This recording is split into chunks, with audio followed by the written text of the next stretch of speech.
Got it. Got it. All right, my friend. So this is exciting. I got Eric Schroeder. Is that how you say your last name, That's Schroeder? how you say it. Yep, Yeah. Eric Schroeder.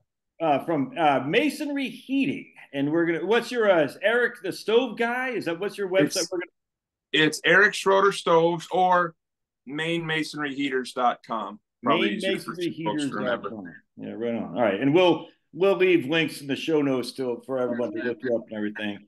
So this is I came across Eric because I don't even know how I got introduced to masonry heating.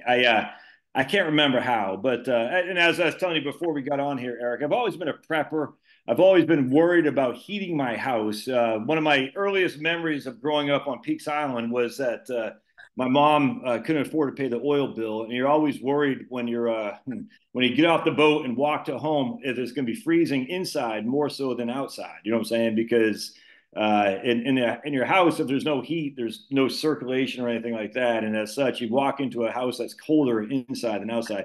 So Yeah. heating is always cold has always scared me. And so that's been one of my issues. Even though I'm in Georgia now, I still very much worry about the wintertime. It's just it chases me around. So I've always wondered, like, heat pumps are pushing. I just know heat pumps, they're fine generally speaking, but not when it gets real cold. And never mind, Mhm.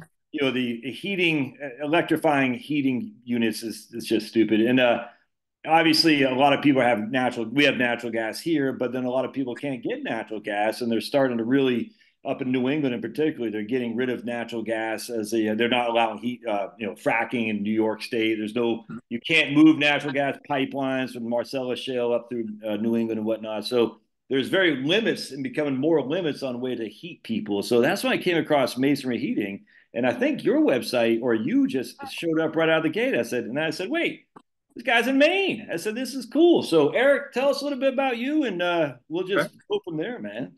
Okay. So I'm Eric Schroeder. I got involved in masonry heaters about 25 years ago when I picked up a book on a library bookshelf called The Masonry Stove Book by David Lyle.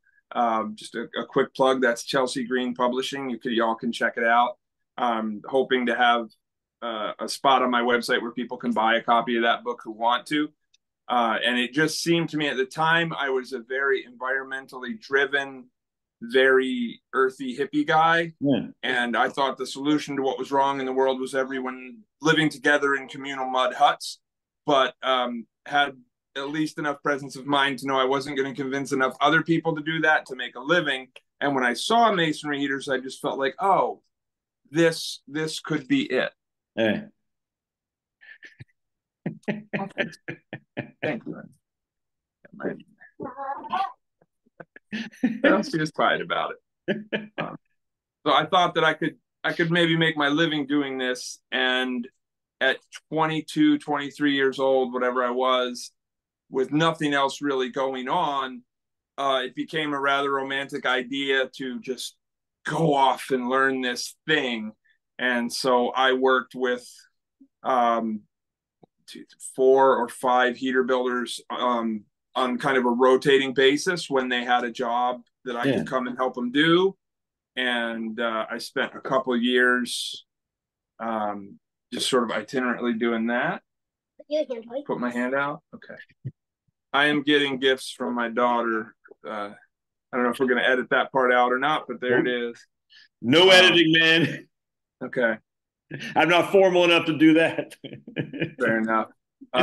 So I just started chasing these guys around and working with them and learning. And I was just enamored with a number of things about the technology I'm sure we'll talk about momentarily.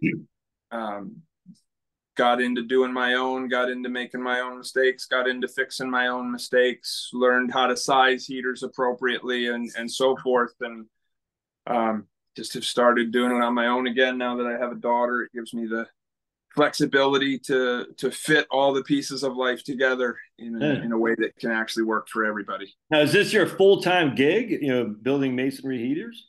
At Really? this point, it is my full-time gig. Yeah. Yeah, man. So you started kind of doing it, maybe just one off or something like that. Then you started getting more and more, customers. And next thing you know, you're just doing them full time.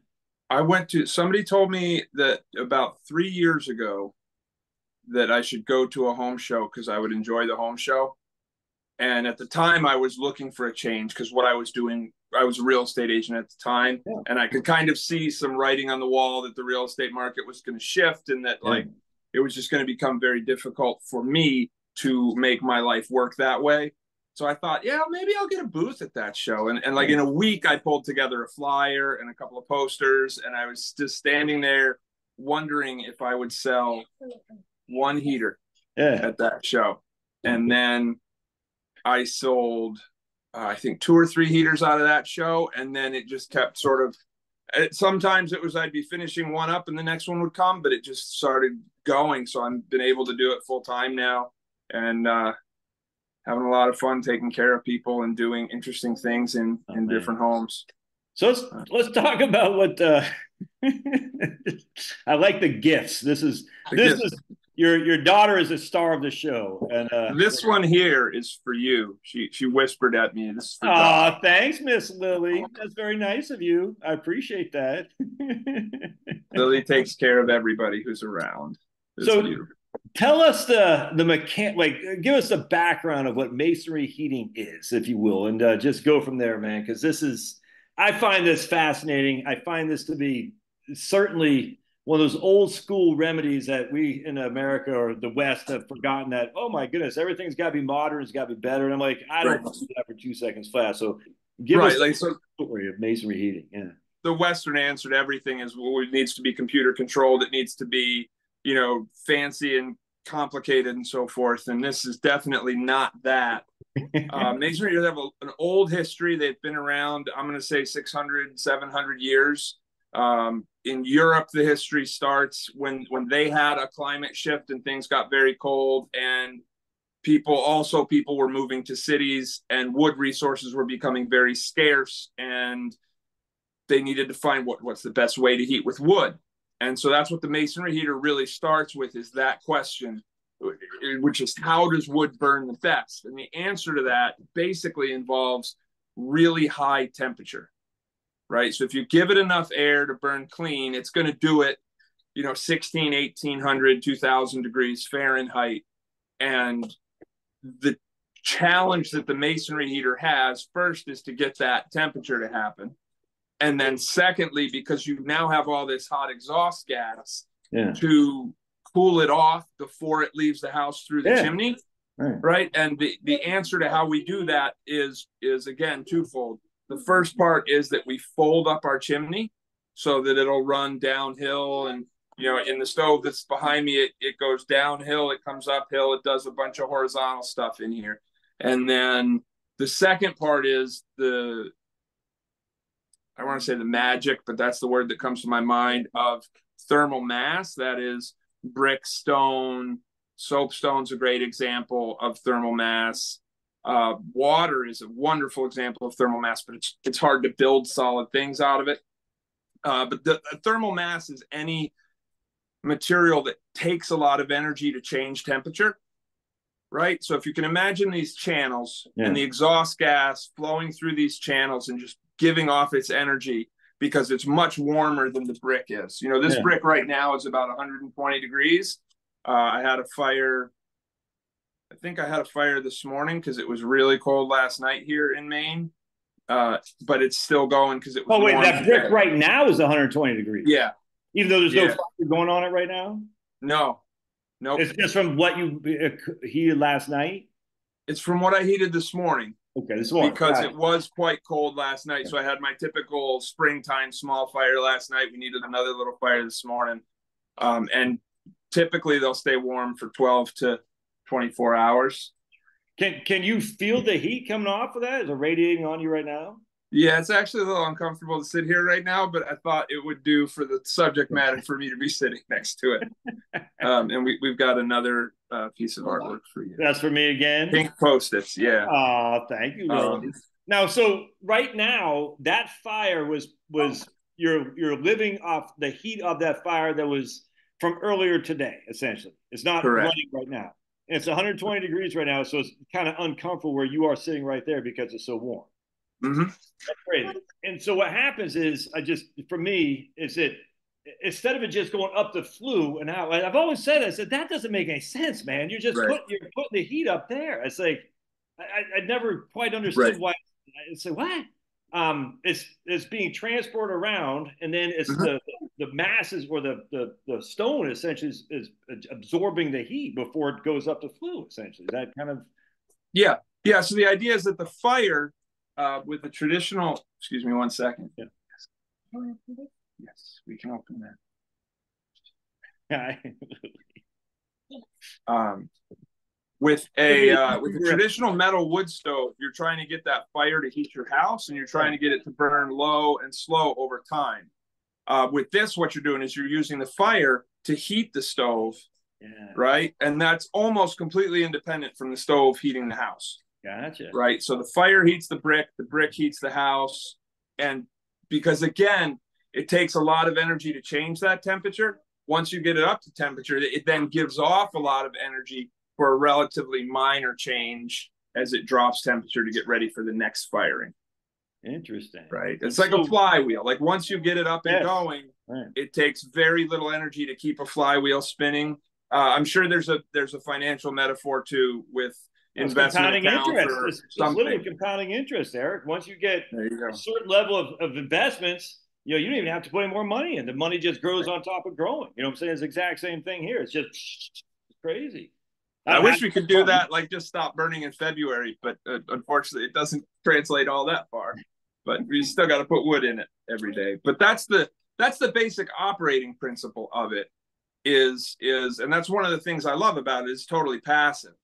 Yes. There's no computer controls. I got a door with a handle on it. I've got a damper that slides in and out. And the damper doesn't even control anything. It just shuts off the flue so I don't lose heat after the fire's out. Gotcha. Right. Okay. So why is like masonry heating? I mean, because I want to talk about the economics of it here in a second, but why did it? I don't want to say lose favor. I mean, like I don't trust the big oil companies as far as I can kick them, and the Rockefellers and all that. But what I'm just saying is like this is a technology that should be, in terms of our silliness of being green, which I don't trust any guys, but why is it not being looked at more? I don't understand. Like, or is it making a comeback? Like, why is it just like I didn't know anything about it? You know what I'm saying? And I follow this stuff pretty thoroughly. I think that's a great question, and my personal feeling on that is that historically you have people in U.S. writing about masonry heaters. Mark Twain wrote about masonry heaters. If you've ever, your educational life or just in recreation in general, read Russian literature that's been popular in America, they talk about stoves all the time, and they're clearly a different breed than what we're talking about. But I think the two big things is, one, you can't mass produce these because of their weight. You can mass produce components, but you still have to have somebody install. That's one side of the equation. The other side of the equation is that we don't have it in our sort of Anglophile heritage, right? We have brick fireplaces with big flues that work really well sort of to keep the chill off, maybe in Britain where it doesn't get as cold, right, that have then been modified to be bigger to handle the colonial stuff. And then it just, there are pockets, for example, in the upper Midwest, there are masonry heaters that were built by Russian, immigrants that settled in that area. But for the most part, it was the back to the land movement and the hippies that kind of rediscovered it. And I mean, really, literally a few people who went back over to Europe to work and learn. And I've been privileged to work with some people who have done that, who have brought it back. And it's just a case of not enough people know about it for that magic catalytic movement to happen where everybody's like, oh, this is brilliant, I want one too. So how, like, for you, when you're installing one, is it, I guess it'd be easier to do on a new build? Are you taking I mean, can you, like, let's say that they have, like, I have a natural gas stove, which I never use because I literally hate the idea of heat going up. It actually drives me up the wall. But I mean, I have this setup for it. Can you go in there and change all that out and put a masonry stove in there? What if someone doesn't have a stove? I mean, can you just go in there to somebody's house and build this masonry stove out of a house that's already built? I mean, how do you build one to some place that already exists? Sure. I'd say first thing I'd say is about half of our work is retrofits and half of our work is new construction. Okay. It's easier in new construction. Yeah. If for no other reason than that we can make as much of a mess as we want to make, right? We don't have to have a bunch of curtain walls up unless it's the wintertime. Yes, right. But retrofits really become a question of looking at the space, looking at the basement, first floor, and if there's a second floor, and finding a place where you can put a heater, and then answering the question for the homeowner of like, is this a good place for a masonry heater? I did one real early in my career that I won't probably ever forget up in northern Vermont, where that was there was one place in the house where we could put a foundation and a heater and a chimney, and it just happened to be dead center of the living space of the house. Yeah. Right. So it was this sort of open concept thing, and the heater went in the middle of it. And it was almost like it was custom made for that. Yeah, but I got you. Right. Most of the time, honestly, when I'm doing retrofits, I would say most of them are dealing with some kind of wood burning appliance that's either already there that they're replacing or that used to be there and they want to do something, but wood stoves have gotten expensive now to the point where this becomes a marginally less expensive thing to do than it was. Are wood stoves actually becoming pretty expensive now? I don't want to speak to what they cost now because right. I'm not up on that. Excuse me one second. Yeah. Keep yourself down. So because I've heard that actually about wood stoves. I heard that wood stoves are no longer as that more and more people are turning into wood stoves now. I said I can kind of see that for sure. And so what I'm saying about it is just based on clients coming to me and saying, we want to compare the two, and then deciding to go with a masonry heater. But the overall point that I'm sort of working to make is that retrofits can happen. Yeah. It's a case of finding the right place in the house and properly educating the homeowner on how the heat's going to move in the space as best I can. And then just the economics of what we have to do to make it happen. What if there's no flue? I mean, you got to drill. I mean, I don't know how it works. You got to drill through the ceiling and put a flue in there or something like that? Or no, I'd say if we don't have an existing masonry chimney, 90% of the time, we're using what's called a Class A chimney pipe, which is a stainless steel with an inch of ceramic fiber insulation around it and another stainless steel. Okay. And then different companies have different systems of joining the lengths together. But it's really a brilliant chimney system. Provides a lot of draft and very easy to install.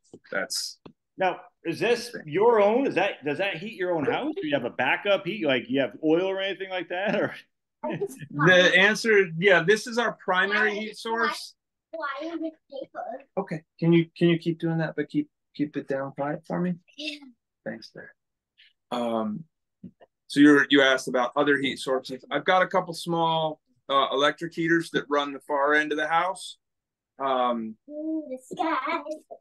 Whether a heater can heat an entire house to what the client would want really depends on the layout of the house and the insulation envelope they have. Okay. The better the insulation envelope, because it's the way it gives off heat, it's constant and it's steady. So like once this room is warm, that room's going to get warm. And once that room's warm, well, the next room's, it's just going to keep pushing heat. But if you're losing that heat faster than the stove is putting it off, it'll keep this room cozy and the heat just will never get down to that other part of the house. Right. So it's all about size of the house, openness of the house. And again, just making sure people have an accurate expectation of what it's going to do.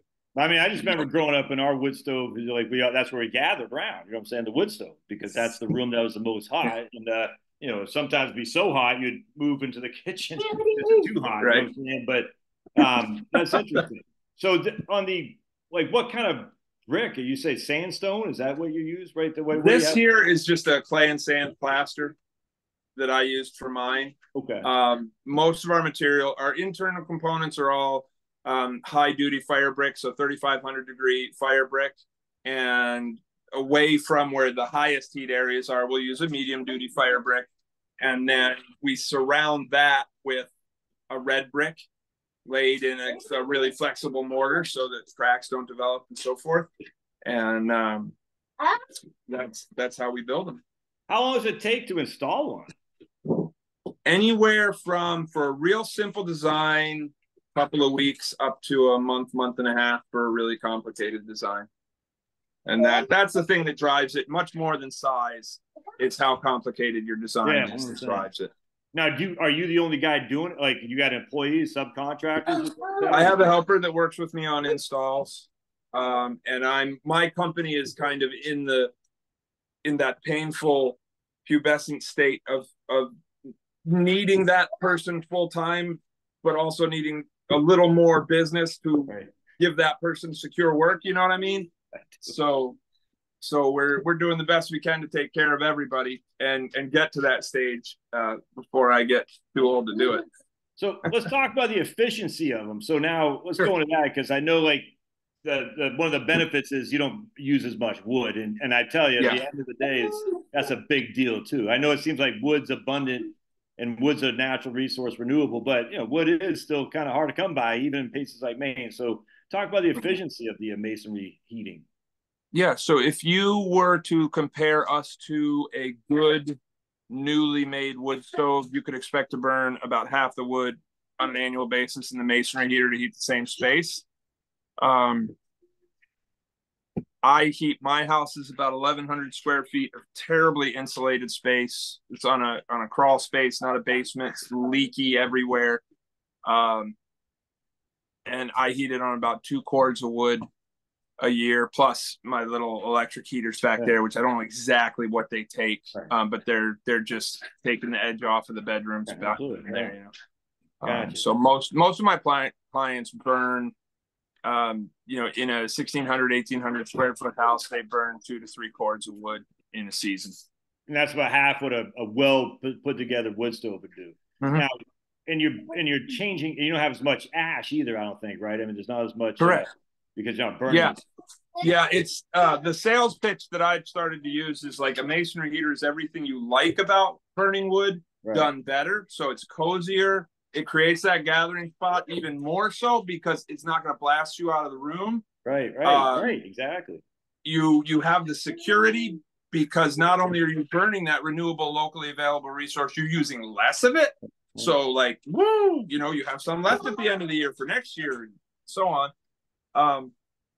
But also all the stuff you don't like about burning wood, which is partly dealing with ash, dealing with all the wood chunks that come into the house that nobody likes. Because you're burning in batches, the mess you make it when you're loading the stove. You load 12 hours worth of wood in, light it, shut the door, I sweep it up. It's a lot easier to keep clean than a wood stove. A central heating system, funneling it in like on a coal on a train, a steam engine. Right.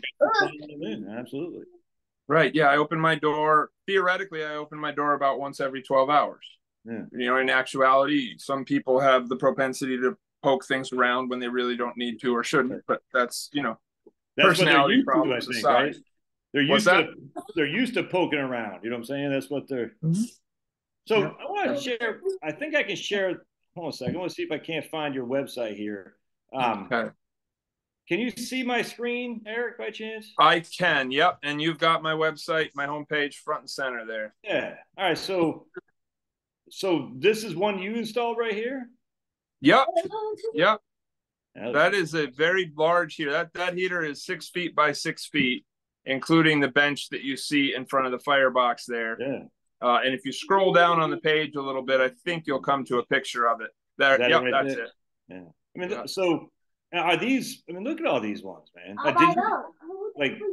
What is that? Is that what kind of stone is that right there?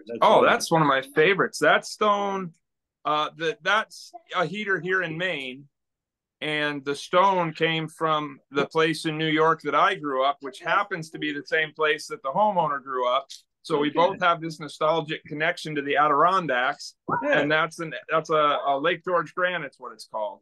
And so I grabbed a load of that on my way back through after visiting some family, and that's what we built that stove out of. That's fantastic. Where's Lake George? Is that the Adirondack Mountains? Yep, it's in the southern Adirondack Mountains. Okay.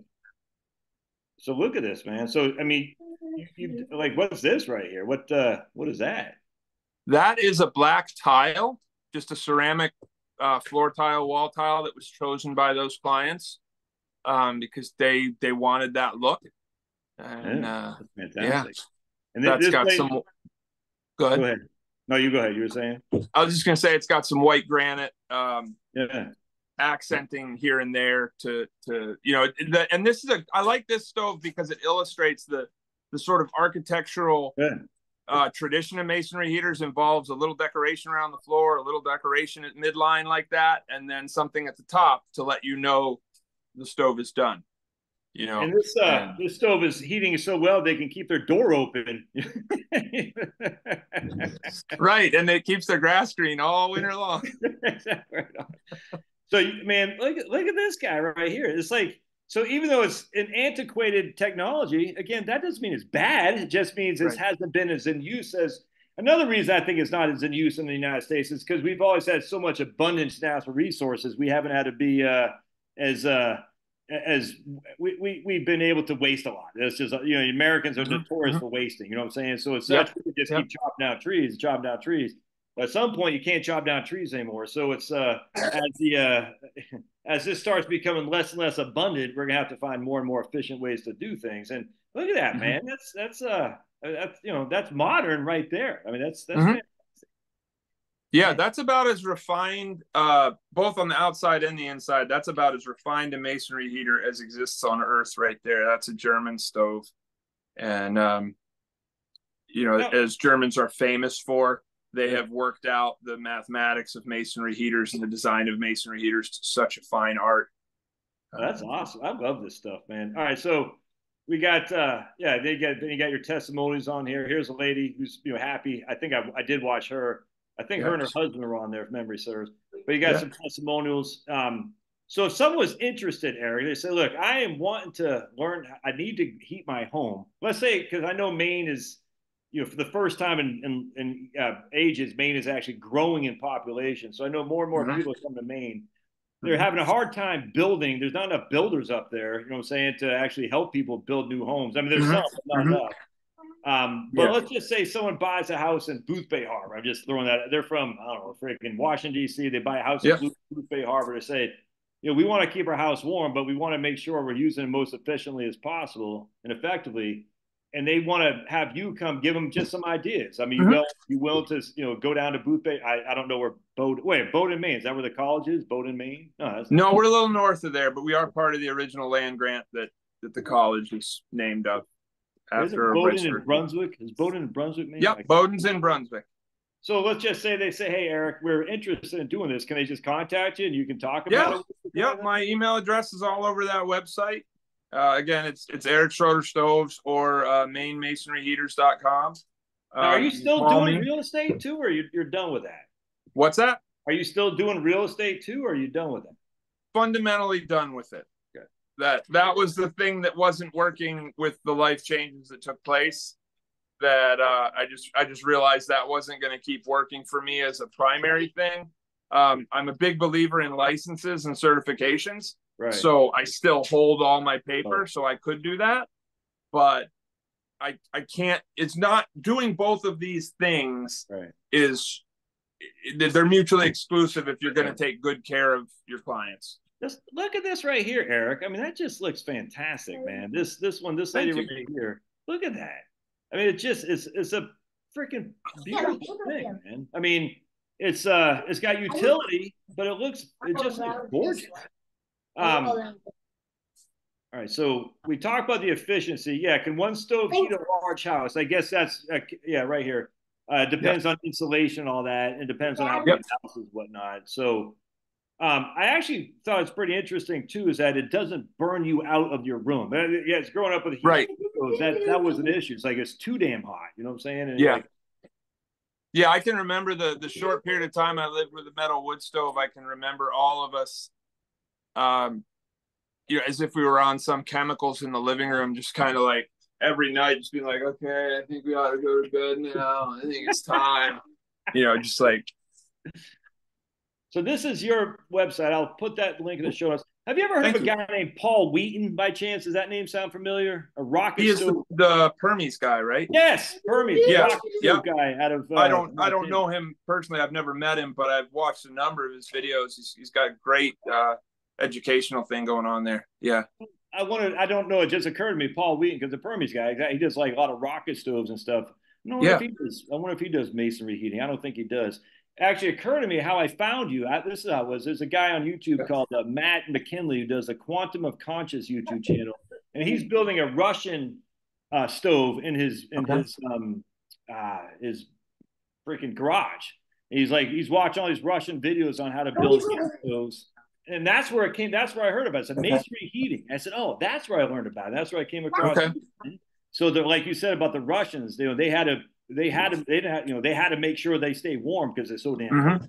Cool. Well, and there it's not only in Russia, in like Siberian Russia. It's not just about getting the most out of the fuel. It's literally the thermal mass is required to have that continual output of heat to keep your house, especially before insulation existed, and then they had stoves up there that people would sleep on top of. Yeah, I think on one of your videos, like it's cool to the touch or something like that. I can't remember what it was. Like you can get close. Yeah, you can get close without burning yourself. You know what I'm saying? Yeah. I mean, the closest I've ever seen, and we're not talking about the door when it's burning, but everywhere else. Right. The warmest I've ever seen a masonry heater that wasn't being misused or tested, which is a similar thing, was that sort of like, oh, I'm not sure I want to touch this. Right. Kind of hot. But it didn't burn you. Now, I'll get you out of here. But do you got to get permits for it? I mean, I don't even. Do they have a permanent process? Yep. Yeah. No. There's all sorts. The general codes that are in use in the U.S. do allow masonry heaters. There are clearance to combustibles. We've got some stuff on our website about that also. And the way that we handle that is that, yes, you typically need to get a permit, and we are always available to help our clients get their permits by talking to the code enforcement officers.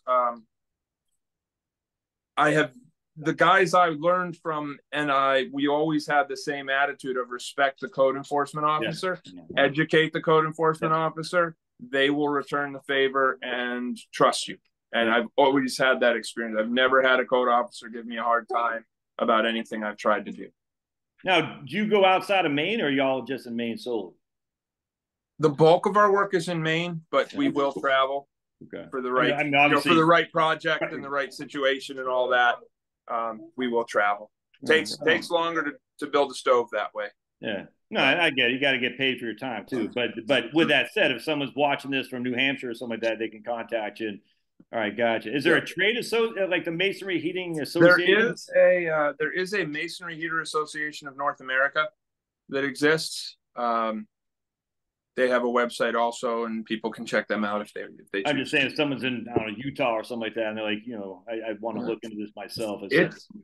Yeah, I think so. There's a couple things there. There is the MHA people can look at. If people are watching this right now and they want to talk to somebody, but nobody's around them, they can talk to me, and I may, because it is such a small world, I may know of somebody in their area. There are a number of kits on the market that are appropriate for do-it-yourselfers. And one of the sides of my business that I'm hoping to develop is coaching do-it-yourselfers. Absolutely. So the historical modality of DIY products has been to engineer the skilled labor out by creating components that sort of snip together easily. And that's great, but on some level, you're trading labor costs then for production costs. And so my hope is to empower people to do it themselves with the inexpensive materials by simplifying designs and maybe using 2 or 3 components that are precast in a stove rather than the whole thing. Again, to save people money and take care of them. You got a YouTube channel too, right, Eric? You got a YouTube channel? Yeah, I do have a YouTube channel. I honestly couldn't tell you the name of it, but you can access it from my website. Right on.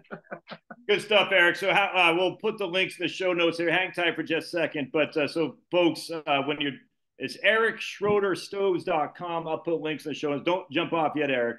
Yeah, I'm here with you. Hang up from this for just a second.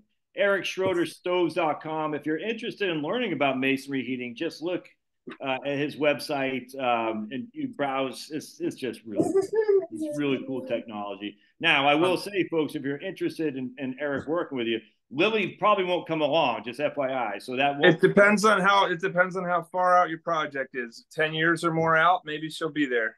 You know.